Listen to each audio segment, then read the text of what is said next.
you something that He can heal all disease. He makes way where seems to be no way.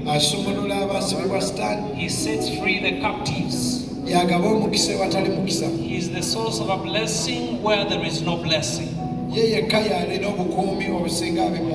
alone has the security that is ultimate. He granted King Solomon wisdom when he asked. I shall grant it. Thank you, Lord. Because after this prayer, people will have testimonies. Dr. Chameleon kyabadde atubuulira jangu ssebo otubuulira bannange Chameleon mukyali. I don't hear some love. Roze abakamera simanyi lwaki tebamulaga ye waawano Roze comes to this church. ne Atini Pro comes here. Nze ne Nina ne bufe ba hostibo. So Nina and Pastor are the hosts. So you can have your seat. Omutana guvudde bane mukama yabasuwe na Yesu ulira love ye bane sozo bala bakwano bange. So happy to see all my friends. When I told someone pastor yankwasa kanyamawuli when I got here, pastor white sibula kubatuze kakati bwamaze omunkwasa mugamperekerako nonya oli biyigo. I asked him to lead me to where the loose are. Nantwala nga mukwano gwange. He took me, we became friends. Nenyimira ne bitandika omulambulira emboozi ezimu kuzemmanyi ku byafaayo Katonda byakolera abantu. Of the stories of the many miracles God does for His people. N'amaanyi ga Jesus Christ mukama waffe. And the power of Jesus Christ our Lord. N'atunuulira bw'alaga ne kati nno muyaaye. He looked at me not believing that the words were coming from me. Okundira mu mmanyi byakuyimba. Perhaps he was thinking I only do music. Nemo story mbufunzi ne mugamba nti I told him a story briefly amaanyi ga Katonda about the power of God being uncomparable.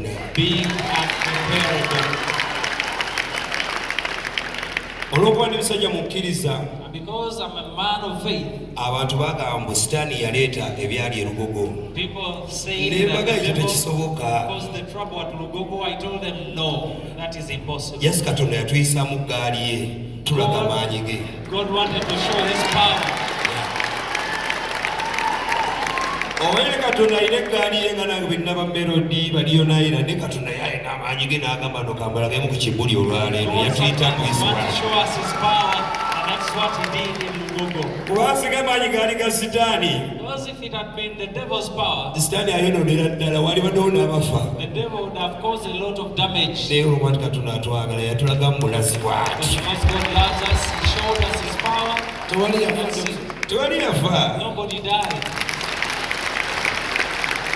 Kale kumukwogera ennyo ne mwogera emboozi kanyama wange oyo se otovaawo kanyama wange bakumpadde. So through the conversation with my God there, ne muwa ekyokulabirako nti ku byemmanyi ebitono. I gave him an example of the few things I know. Waliwo Jesus we yaseeringa nga bali ku lyato bagenda. Pastor n'atereezaamu story gimayina saagala kulimba n'alirimbidde ebweru n'esi mu nnyumba ye. Jesus was sailing on a boat. Bwe baaseiringa omuyaga ne gugwa. So as they sailed, there was a huge storm on the sea. Kati eggaali eyo gye bagambye ba Simon Peter baani ne bagamba waawe no biggwa. Simon Peter thought they could handle. Jesus yeebase. Jesus was sleeping. Byonna byagaana. They tried everything and they failed. Ne bamukola bamugamba nti waaye. He said, Master, kino kigaanye jangu okikwate. Come and handle it. Jesus yayimuka. Jesus stood up. N'alagira omuyaga ne gukakkanirawo. He commanded the storm and it came down. Bwe bane mpuzika emboozi nga nnyinnyonnyola mukwano gwange nga ne pastor atwegaseeko. I was winding up my jazz with him. Pastor joined us. Ne mugamba I told him nti Katonda byonna yabisobola. God is all able, He is almighty. bw'otambula nga toyina Katonda ku mutima gwo toyina Jesus mu mutima gwo. If you lead life without God in your heart, obanga omuti gwe baatema you're like a tree cut. luba luku. It is a dry road. Praise the Lord. Omusajja alinamu Bible. He had some Bible in his head. I love Dr. Roze Kubade. I love it, Pastor. Onaye buyimba bwa Katonda bwonna bubiri busatu mu mutwe omwo ng'ogyemu ogamba bweyampa oba banyiyampa bungi nenna bwe nayimba ne bwe sinayimba kati buliwo bweyagala. obutendereza Katonda ng'ogyeko lwaki tojja nenkusabirako nga tonnagenda ng'amafuta gansoseeko nnyo. Melody. Yesu womwekwata Adamu esala zaffe. Yesu womwekwata Adamu esala zaffe. Dr. Chameleon yangambye bwe nzija ku church. Doctor told me that when he comes to church, njagala kutendereza ku Mukama. he wanted to praise the Lord. Ati Melody yangobere backup. Nina Roze yangobere backup.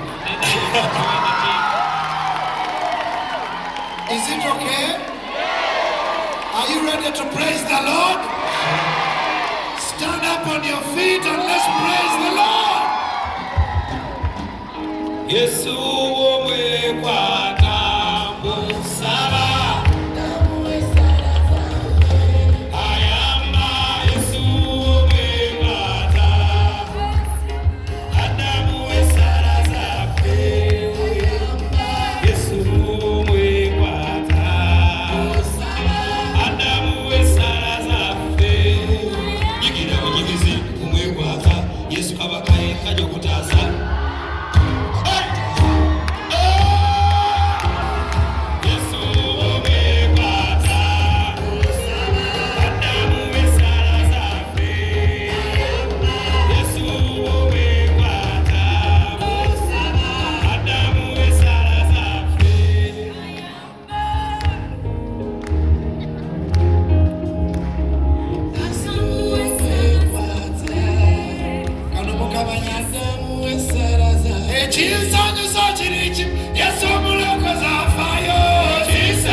agenda dokita kagamba nti ekyamagero kyange kiri wano, ekyamagero kyange kiri wano, ekyamagero kyange kiri wano, kiri wano, ate ngenda nakyo.